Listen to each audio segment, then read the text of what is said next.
Welcome to the Deep Dive. If you're like us, you want knowledge fast, but you also want it to stick. We take a stack of sources, find the absolute best nuggets, and give you the quickest route to being truly well-informed. Today we're tackling something that sounds, well, deceptively simple.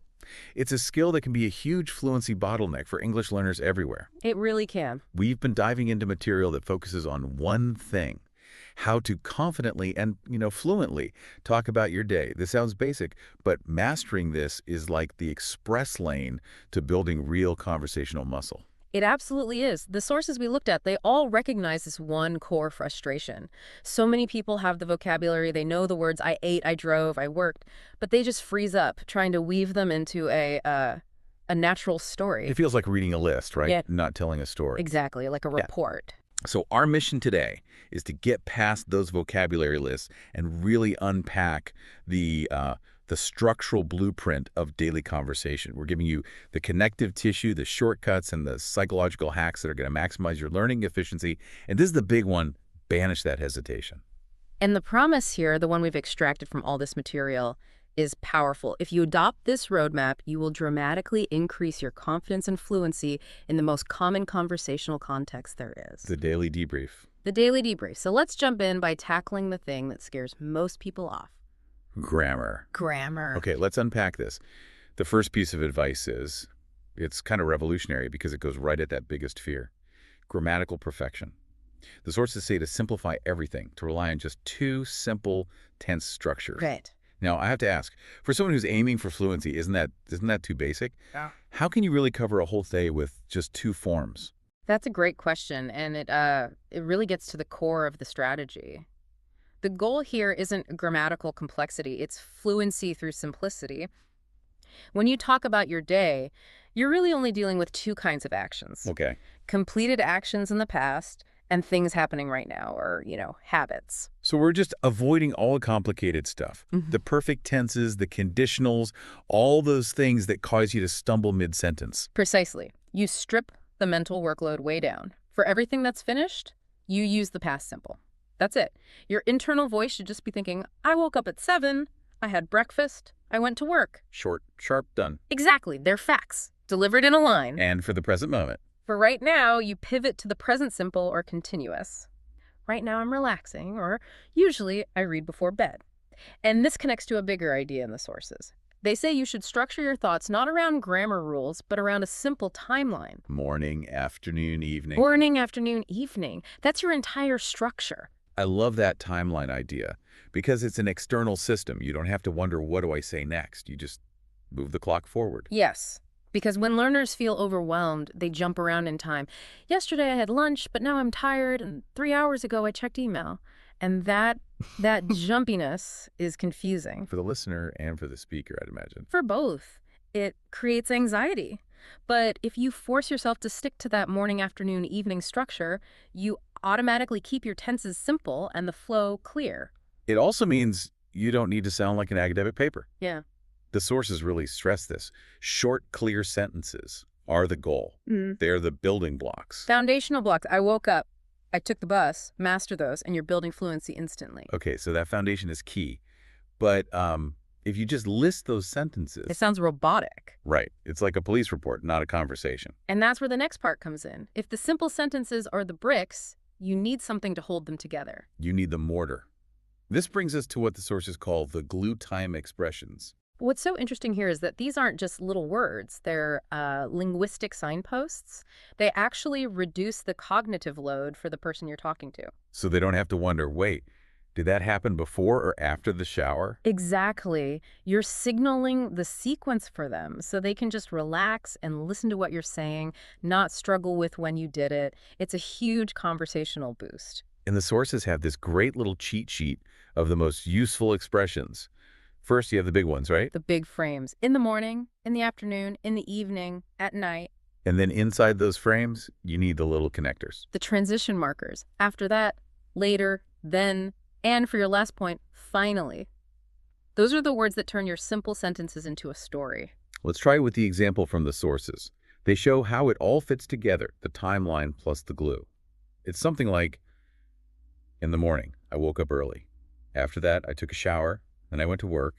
In the evening, I watch TV. C. Those few little words. In the morning, after that, then they make all the difference. It goes from a list to a narrative. A coherent narrative. And speaking of story, this is where the third section of our deep dive really, well, elevates things. It's about moving from cold facts to sounding genuinely human. This is so critical. This is where we get to the good stuff. The sources advise you to move beyond just what you did and add in how you felt about it. The human element. Think about it. When someone asks, "How was your day?" they aren't actually asking for a chronological list of your tasks. No, they're asking for the emotional summary. They want the emotional summary. And this step is what turns a dry report into a relatable personal story. You combine an action with an emotion, and you immediately engage your listener. Okay, but I can see the potential problem here. If a learner is already struggling with past simple, isn't adding emotional vocabulary just a huge new risk? It sounds like it could get complicated fast. Well, the sources address that by advocating for, you guessed it, more simplicity. You don't need some complex psychological vocabulary. You just need a few high-utility phrases that are easy to remember and use. So keep the grammar simple, but inject the feeling. What are some of those key phrases? Really simple emotional states. I felt tired. I was happy because, or you can describe the day itself. It was stressful. It was a good day. Even a simple appraisal like, it wasn't very productive. And when you put those together, the action and the feeling, it suddenly sounds so much more natural. The sources give this great example. I had a busy day today. I felt tired, but I was happy because I finished my work. That but and that simple because adds so much dimension. It shows you actually processed your day. Now let's talk about making this even easier through prefabrication. Fluency shortcuts. Exactly. Our fourth strategy is all about these prepackaged, super common expressions you can just deploy instantly without having to build them from scratch. These are the ultimate fluency boosters. Because it's that moment of silence, that hesitation while you're trying to build a sentence, that kills your confidence. It breaks the rhythm, and the utility of these phrases is just, it's off the charts. They work for almost any day. They're perfect opening or closing statements. The social defaults. Yes. Let's list a few, because the sources say you should internalize these immediately. First, the one that covers, 90% of modern life? I had a busy day. That one's essential. Then you have the safe, neutral options. It was a normal day. Yeah. That's a great non-committal answer. Or the ultimate minimal report, nothing special happened. Which is such a brilliant shortcut because it fluently answers the question while also signaling you don't really want to elaborate. It does. And then for those days you were inside, you need, I stayed at home.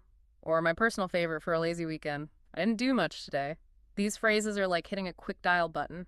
And this all comes back to the main advice. Yeah. You have to practice saying them out loud. Fluency isn't just knowing it in your head. It's muscle memory. If you have to pause to think about the grammar of nothing special happened, you've lost. If it's automatic, you've won the exchange. Which brings us perfectly to our final and maybe the most practical strategy of all. The exercise of practicing. Alone. You don't need a partner for this. No, you don't. The method they propose is incredibly precise. You speak for 1 minute, every single night, out loud or record it. 1 minute. Why is 1 minute the magic number? Why not 5? Because 1 minute is psychologically perfect. It's so short, it never feels like a chore. The biggest thing that kills learning habits is making them too demanding. 60 seconds, you'll do that even when you're exhausted. It prevents mistakes from feeling like a huge deal. The clock's ticking, so the goal isn't perfection. It's just doing it, applying the framework. And the sources even provide the perfect starter template, which brings all 4 of our elements together. You can start with this every single night. Today was a good day. In the morning, I went to work. In the afternoon, I had lunch with a friend. In the evening, I relaxed at home. That's it. It's got the feeling, the timeline, the simple tenses, the whole package in under a minute. It's a complete, fluent summary. This has been such a concise, actionable, deep dive. We've gone from simplifying grammar all the way to a practical daily plan. Well, if we were to summarize the core philosophy here, it's that talking about your day is the best practice method. It's personal, the structure is simple, and it happens every single day. You always have fresh material. So the final advice from the sources is pretty straightforward.